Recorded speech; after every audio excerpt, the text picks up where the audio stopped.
The afternoon sun streamed through the glass ceiling at Westfield Mall as Jasmine Taylor pushed her shopping cart down the main walkway. After a 12-hour night shift at Memorial Hospital, all she wanted was to find a birthday gift for her son and get home. Her feet ached in her sensible nursing shoes, but she smiled thinking about how her 8-year-old boy, Devin, would light up when he unwrapped the new video game he'd been talking about for months. The mall was busy for a Tuesday. Weekend shoppers usually crowded the place, but today seemed different. Maybe it was the mid-season sale that brought everyone out. Jasmine checked her watch. She still had an hour before she needed to pick up her daughter from after-school band practice. As she turned into GameStop, Jasmine felt a prickle on the back of her neck. Someone was watching her. She glanced over her shoulder and noticed an older white woman with carefully styled gray hair staring at her from near the directory map. The woman quickly looked away, but something about her gaze made Jasmine uncomfortable. Brushing off the feeling, Jasmine headed to the clearance section at the back of the store. The game Devin wanted was normally too expensive, but she'd seen it advertised at 30% off. As she scanned the shelves, she again felt that same strange sensation. The gray-haired woman had followed her into the store and was now pretending to browse a display of fun accessories, all while keeping her eyes fixed on Jasmine. "Can I help you with something?" Jasmine finally asked, her voice steady despite her growing unease. The woman, who looked to be in her late 50s, sniffed and turned away without answering. Jasmine tried to focus on finding the game. There it was, the last copy on the shelf. As she reached for it, she heard mumbling behind her. "Always taking things that don't belong to them." Jasmine froze, her hand still on the game case. She'd experienced this before. The coded language, the assumptions. Taking a deep breath, she placed the game in her cart and headed toward the checkout counter. But the woman stepped directly in her path. "I saw what you did," the woman said loudly, her voice cutting through the store's background music. Her name tag read Karen. She must work at one of the mall stores. "You put something in your purse. I saw you." Jasmine's heart pounded against her ribs. "Ma'am, I didn't put anything in my purse. Everything I'm purchasing is in my cart." Other shoppers were turning to look now. A teenage boy with headphones pulled one earbud out, watching the scene unfold. The cashier, a young Asian guy with glasses, stepped out from behind the counter. "Is everything okay over here?" he asked. Before Jasmine could answer, Karen's face twisted with anger. "She's stealing.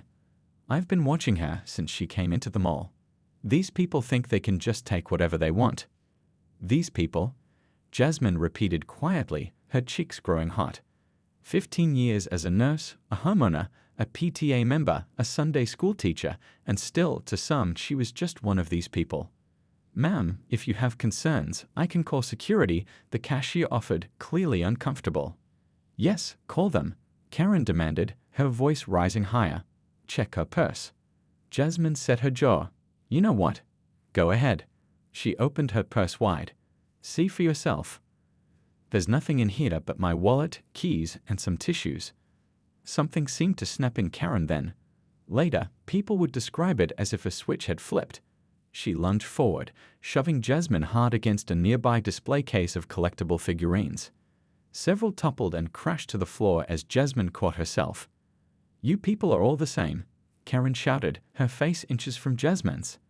"Coming into our neighborhoods, taking our jobs." The store went silent for one shocked moment before erupting into motion. A middle-aged man pulled Karen back while the cashier rushed to Jasmine's side. Phones appeared everywhere, recording the incident. A security guard's radio crackled as he rushed in. Jasmine stood perfectly still, her shoulder throbbing where it had hit the display case. This wasn't the first time she'd faced racism, but never so publicly, never so physically. As Karen continued her tirade, now restrained by the security guard, Jasmine noticed a teenage girl picking up Jasmine's scattered belongings that had fallen from her purse. "You okay?"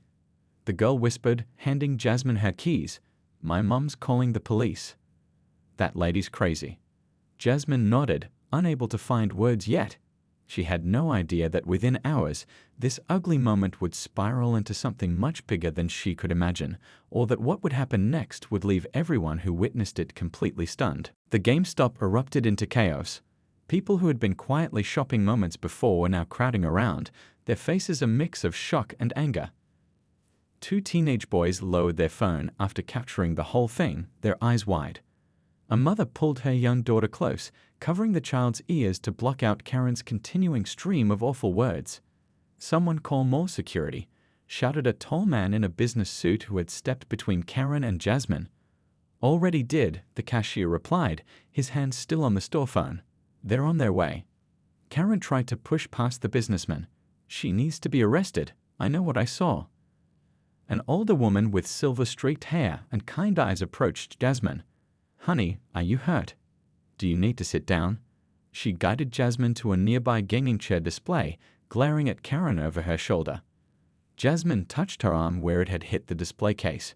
It stung, and she'd have a bruise tomorrow, but nothing was broken. "I'm okay," she said, though her voice shook slightly. After years of helping patients through crisis situations, it felt strange to be the one needing help. A teenage girl with colorful beaded braids had gathered Jasmine's spilled belongings, her nurse ID badge, a small notebook, a pack of gum, her wallet. "Here you go," she said, handing everything back. "My mom always taught me to stand up for people being treated unfairly. That lady had no right to put her hands on you." Two security guards finally pushed through the growing crowd. One was young, maybe in his 20s, looking nervous at the scene before him. The other was older with a steady, no-nonsense gaze. "What's happening here?" the older guard asked, taking in the overturned display and the crowd of onlookers. 5 people started talking at once. "That woman attacked her. She pushed her into the display. It was completely unprovoked. I got it all on video." Karen's voice rose above them all. "She was stealing. I'm a taxpayer. I have rights." The younger guard turned to the cashier. "Does your store want to press charges for the damaged merchandise?" The cashier looked at his manager who had just arrived, breathless from running from the back office. The manager shook his head. "No charges for the merchandise. We're more concerned about our customer who was assaulted." The older security guard nodded and turned to Jasmine. "Ma'am, would you like to file a report? We have cameras throughout the mall that would have captured what happened." Jasmine looked at the faces around her, strangers who had stepped up to help, to witness, to make sure she was okay. Her hands had finally stopped shaking. "Yes," she said firmly. "I want to file a report." "This is ridiculous," Karen sputtered, her face flushed with anger. "You're all taking her side without hearing mine." "Ma'am, we have security footage," the older guard said calmly. "We'll review everything. Now I need both of you to come with us to the security office." As they made their way through the mall, Jasmine noticed people stopping to stare, some holding up phones to record. It felt like walking through a dream, the bright lights, the whispers, the curious eyes following them.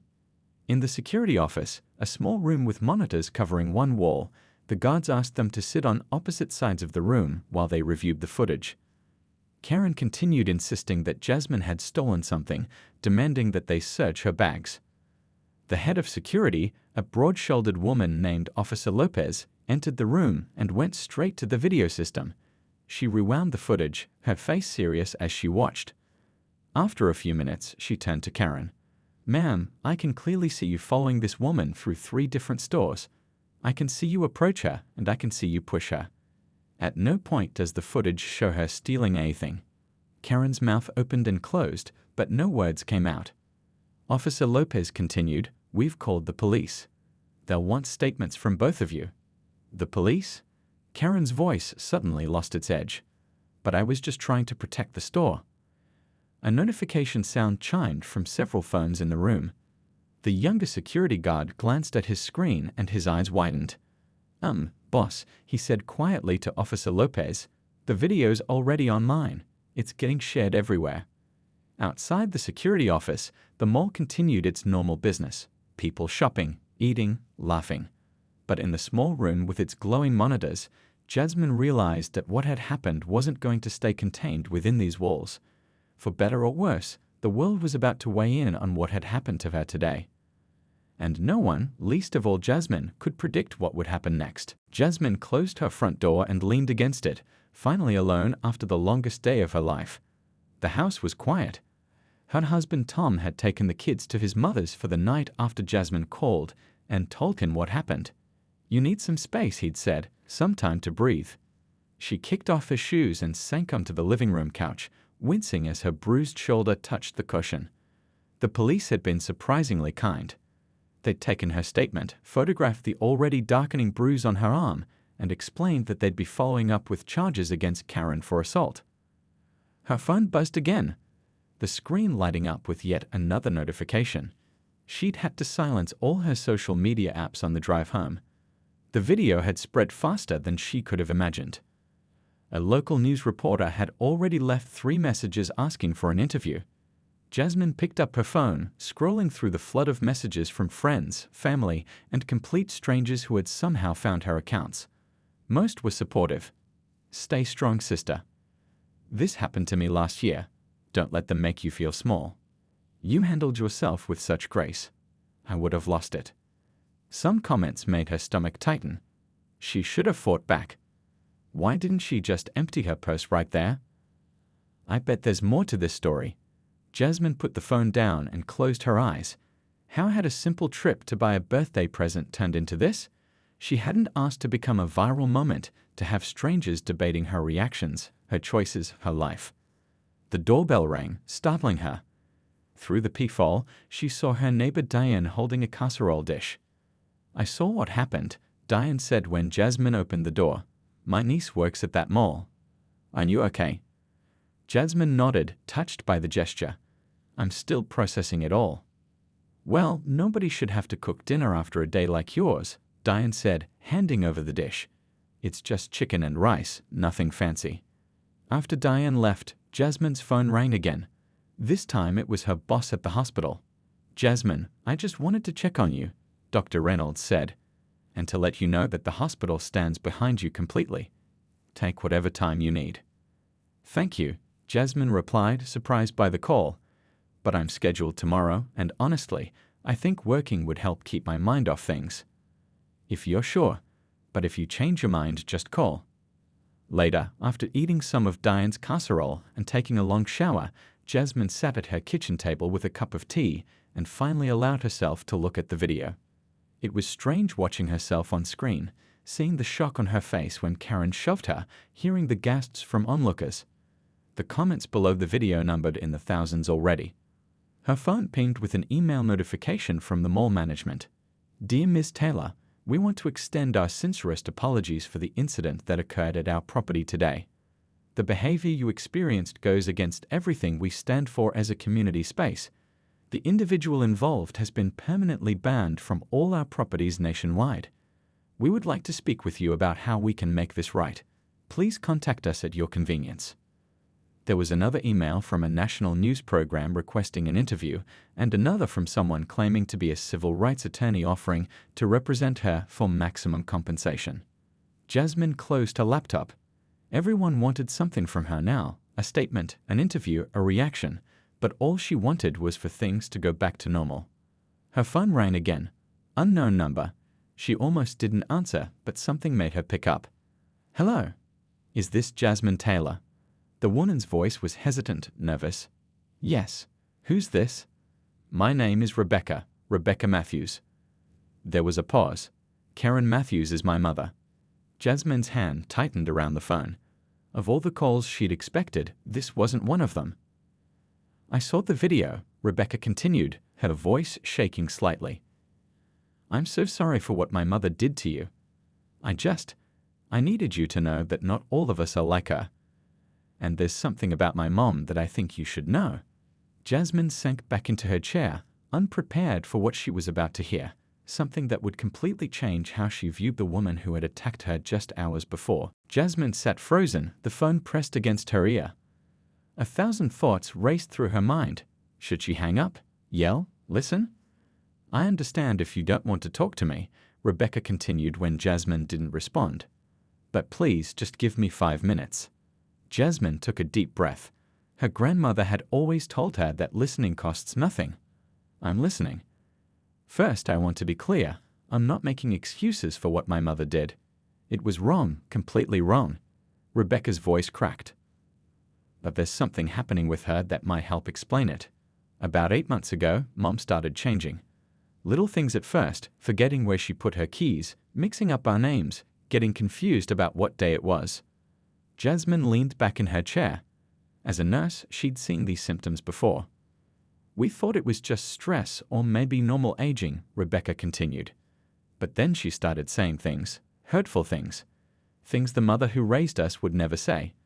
My brother and I were shocked. She'd always taught us to respect everyone, regardless of their background.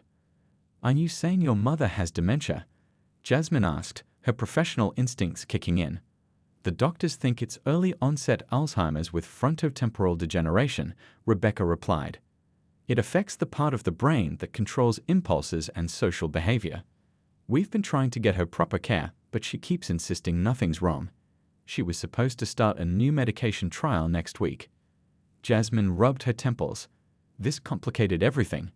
The angry woman in the mall wasn't just a racist, she was someone losing grip on her own mind. I have the medical records, Rebecca said. I can show you if you're willing to meet. I'm not asking you to drop any charges or forgive her. I just thought you deserved to know the full story. Jasmine glanced at a family photo on her side table, her husband Tom, their 2 children, her parents at last year's reunion picnic. What would they advise her to do? Why do you want to meet me? Jasmine asked finally. Because I'm ashamed of what happened, and I want to apologize face to face. Because my mother isn't able to understand what she did. Because I think both of us deserve some healing from this awful situation. After a long pause, Jasmine spoke. There's a coffee shop called Bean there on Oak Street. I can meet you there tomorrow at 2 p.m. Thank you. Rebecca said, relief evident in her voice. Thank you for being willing to listen. After hanging up, Jasmine called her husband. Tom was understandably concerned. Are you sure meeting her is a good idea? What if it's some kind of trick? It's a public place, Jasmine reassured him. And my gut tells me she's being honest. Your gut also told you that lottery ticket would win last month, Tom joked, trying to lighten the mood. But seriously, I support whatever you decide. Want me to come with you? No, Jasmine said after thinking it over. I think this needs to be just the 2 of us. That night, Jasmine barely slept. She'd seen many patients with dementia during her nursing career, gentle people who became aggressive, proper ladies who suddenly used language that would make a sailor blush, loving fathers who no longer recognized their children. The disease didn't create new feelings, her supervisor had once explained. It removed the filters that kept certain thoughts from becoming words and actions. Did that mean Karen had always been racist deep down? Or was the disease creating these behaviors from nothing? And did the reason even matter when the impact was so hurtful? By morning, Jasmine had decided on her approach. She would listen to Rebecca with an open mind, but she wouldn't make any promises. The bruise on her shoulder had darkened overnight, a purple reminder of yesterday's trauma. As she got ready to leave for the coffee shop, her phone buzzed with a text from an unknown number. Ms. Taylor, this is Detective Wilson. We've filed charges against Karen Matthews for assault.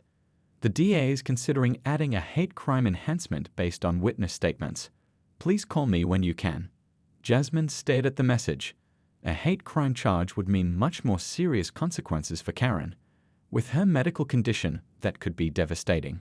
She grabbed her purse and car keys. Her conversation with Rebecca had just gotten a lot more complicated. Bean there was busier than Jasmine expected for a weekday afternoon. She arrived 10 minutes early and chose a corner table where she could see the door. The coffee shop smelled of fresh pastries and espresso, and soft jazz played in the background.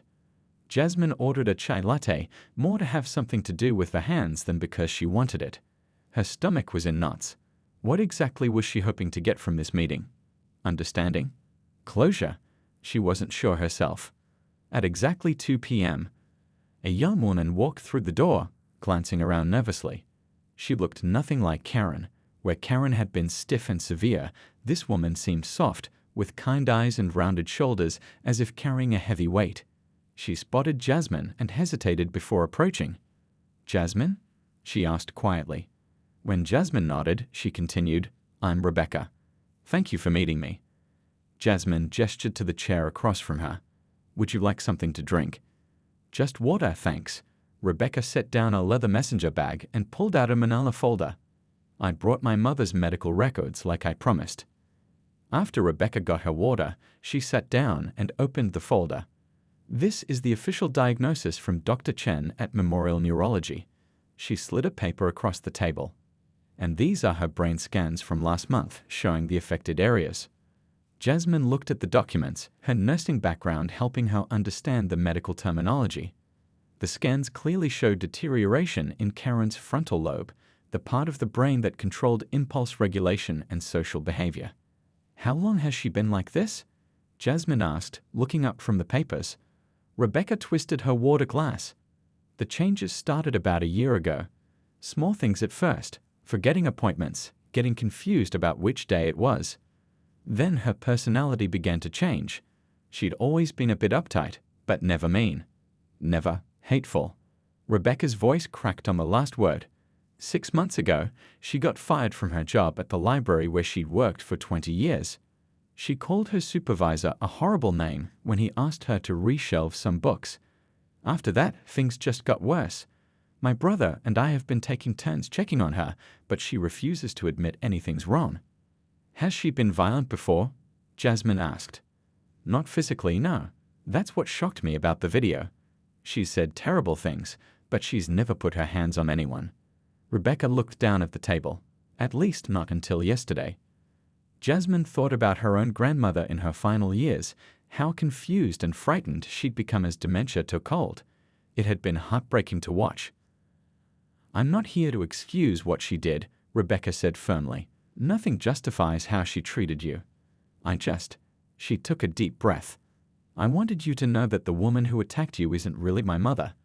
Not the mother who taught me to stand up for what's right. Not the mother who marched for equality in the 80s. Not the mother who brought me up to judge people by their character, not their color. Jasmine blinked in surprise. Your mother was an activist? Rebecca nodded, pulling out her phone and showing Jasmine an old photograph. This is her in 1987, at a civil rights demonstration. She met my dad there. He passed away 5 years ago, and I think that's when things started to change, even before the disease. Jasmine studied the photo of a younger Karen, her arm linked with a tall black man, both holding protest signs. It was hard to connect this image with the hateful woman from the mall. The doctors say the disease doesn't create new thoughts, Rebecca explained. It breaks down filters. Sometimes buried prejudices come out. Sometimes it's random hostility. The person just can't control what they say or do anymore. Jasmine handed back the phone. I got a text from the detective this morning. They're considering adding hate crime charges. Rebecca paled. That would mean prison time. With her condition. I know, Jasmine said. That's partly why I agreed to meet you. I needed to understand the whole situation before I talked to them. What are you going to do? Rebecca asked, her eyes filling with tears. Jasmine stared at her chai, now cold and untouched. What was the right thing to do here? Pursue maximum charges against a sick woman? Let it go entirely? Something in between? I'm not sure yet, Jasmine answered honestly. But I have an idea that might help us both, and maybe a lot of other people too. A week later, Jasmine sat beside Rebecca in the office of District Attorney Phillips, a stern-looking woman with salt and pepper hair and reading glasses perched on the end of her nose. The walls were lined with law books and framed degrees. Let me make sure I understand what you're proposing, DA Phillips said, looking between the two women. Instead of pursuing criminal charges against Mrs. Matthews, you want to establish some kind of community program. Jasmine nodded. I've spoken with the hospital where I work. They're willing to partner with us on a dual initiative, one that addresses both racial sensitivity and dementia awareness. The idea had come to Jasmine 3 nights after meeting Rebecca during her overnight shift at the hospital. She'd been caring for an elderly patient with dementia who kept confusing her with another nurse. It struck her then how little most people understood about neurological diseases, or about racism, for that matter. We're calling it bridge building, Rebecca explained, pulling out a folder of materials they'd prepared. Mom's neurologist has agreed to conduct free workshops about recognizing early signs of dementia and supporting affected families, and Jasmine has lined up speakers from civil rights organizations to hold discussions about racism, both obvious and subtle forms. DA Phillips removed her glasses, looking skeptical. It's an admirable idea, but it doesn't address the crime that was committed. Mrs. Matthews assaulted you in public, Ms. Taylor. There were dozens of witnesses, not to mention a viral video. I understand that, Jasmine said. And I'm not saying there shouldn't be consequences. But sending a woman with deteriorating mental capacity to jail doesn't help anyone, not me, not her, not the community. We're asking for conditional dismissal, Rebecca added. Mom would be required to enter the treatment program her doctors have been recommending. She'd have to attend every bridge building session, and she would need to make a public apology. D.A. Phillips raised an eyebrow. Is she even capable of understanding an apology at this stage? She has good days and bad days, Rebecca replied. Her medication is helping, but I'll be there regardless, apologizing on behalf of our family. Jasmine leaned forward. I've worked with dementia patients for years. Punishing them for behaviors they can't control only makes their condition worse. What happened to me was wrong, but I've seen how this disease destroys families twice over, once by taking away the person they love, and again by turning that person into someone they don't recognize. The district attorney sighed, making notes on her legal pad. The optics of dropping charges are complicated. People want to see justice done. Then help us redefine what justice can look like, Jasmine urged. This program could prevent similar incidents. It could help families spot dementia symptoms before their loved ones end up in trouble. It could bring people together instead of driving them further apart. D.A. Phillips studied them for a long moment. I'll need to discuss this with my team. No promises. As they left the courthouse, Rebecca looked exhausted but hopeful. Do you think she'll go for it? I don't know, Jasmine admitted. But either way, I want to move forward with bridge building. 2 days later, local news stations broke the story. Mall incident leads to groundbreaking community initiative. The district attorney had agreed to their proposal with conditions. Karen would enter a supervised treatment program, and the charges would be held in abeyance pending her compliance and participation in the bridge building program. Westfield Mall offered their community room for the workshops, free of charge. The hospital provided medical experts and resources. 3 civil rights organizations pledged support. People who had shared the original viral video now shared information about the upcoming workshops. The day before their first session, Jasmine visited Karen at her treatment facility. The older woman sat in a sunlit room, looking much smaller than she had in the mall. Her eyes showed occasional clarity between periods of confusion. Do I know you? Karen asked when Jasmine approached. We met recently, Jasmine said gently, sitting beside her. My name is Jasmine. Karen frowned, struggling to place her. I'm sorry, my memory isn't what it used to be. That's okay, Jasmine replied. We're working on something together, you, me, and your daughter. Something that might help a lot of people. For a brief moment, Karen's eyes cleared. Rebecca always wanted to change the world, just like her father. Then the cloudiness returned, and she began talking about a library that had closed decades ago. Jasmine stayed a little longer, then went to meet Rebecca for their final planning session. Tomorrow would be the true test, whether their vision for healing could actually work in practice. 6 months had passed since the incident at Westfield Mall. A crisp autumn breeze scattered golden leaves across the parking lot as people filed into the newly established Bridge Building Center. What had started as temporary workshops in the mall's community room had grown into something much bigger than Jasmine or Rebecca had ever imagined. Today marked the official opening of their permanent location, a renovated storefront donated by a local business owner who had attended one of their early sessions and been moved by their mission. Jasmine stood at the entrance, greeting attendees. She recognized many familiar faces. The teenage girl with beaded braids who had helped gather her belongings after the assault.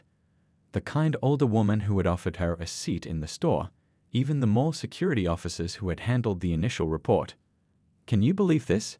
Rebecca whispered, joining Jasmine at the door. 6 months ago, we were strangers. Now look at what we've created. The center was divided into different spaces. One room was dedicated to support groups for families affected by dementia, equipped with comfortable furniture and resources. Another was set up for cultural sensitivity workshops, with walls covered in community artwork. The largest space served as a meeting hall for educational events and conflict resolution sessions. Inside, People mingled around a refreshment table, some sharing stories, others examining the photo wall documenting the center's journey. Local news crews set up cameras near the small stage where the ribbon cutting would take place. Dr. Chen, Karen's neurologist, approached Jasmine with a warm smile. "My colleagues at the hospital are talking about replicating your model in other communities. You've created something truly special here." "It wasn't just me," Jasmine said, spotting her husband Tom across the room, helping their children arrange chairs. "It took all of us." A hush fell over the crowd as Rebecca led Karen into the room. Karen looked frail but better than she had in the treatment facility. She walked slowly with the help of a cane, her eyes taking in the unfamiliar surroundings with a mixture of confusion and curiosity. Jasmine felt a flutter of nerves. This was the first time Karen had been well enough to attend one of their events. The medication had stabilized her condition somewhat, though Dr. Chen had warned them all that the improvement was temporary. The disease would continue its progression. "Is it time for my library shift?" Karen asked Rebecca loudly. "No, Mom," Rebecca said gently. "Remember I told you about the special place we're opening today? The one that helps people understand each other better." Karen nodded uncertainly, then her eyes landed on Jasmine. For a moment, there was no recognition, and then, remarkably, a flash of clarity. "You?" Karen said, her voice suddenly stronger. "I know you." The room went quiet. Those who knew their story watched anxiously, unsure what would happen next. "Yes," Jasmine said, stepping forward. "We've met before." Karen's face crumpled. "I did something bad to you. In the store." "That's in the past now," Jasmine assured her, taking Karen's trembling hand. "Today we're celebrating something good that came from it." Tears slipped down Karen's cheeks. "My mind gets so confused. Sometimes I say things, terrible things I don't mean." "I know," Jasmine said softly. "That's why we started this place. To help people understand." The local news director approached tentatively. "Mrs. Taylor, Mrs. Matthews, we're ready to begin the ceremony whenever you are." Together, the unlikely duo made their way to the stage. The mayor was there, along with representatives from the hospital, the mall, and several community organizations. As Jasmine stepped up to the microphone, she saw faces of all colors, ages, and backgrounds looking back at her. "6 months ago, a painful incident brought us together in the worst possible way," she began. "I was attacked by a woman I'd never met, a woman suffering from a disease that was stealing her mind piece by piece." She glanced at Karen, who was now sitting beside Rebecca in the front row. "We could have let that moment define us, as victims and villains, as headlines and hashtags. Instead, we chose to use it as a foundation for something better. This center stands as proof that understanding can grow from misunderstanding, that community can emerge from conflict, and that sometimes the most surprising outcome of all is finding connection where you least expect it." As Jasmine and Rebecca cut the ribbon together, the crowd erupted in applause. The Bridge Building Center was officially open, a living testament to what happens when people choose healing over hatred, education over ignorance, and hope over despair.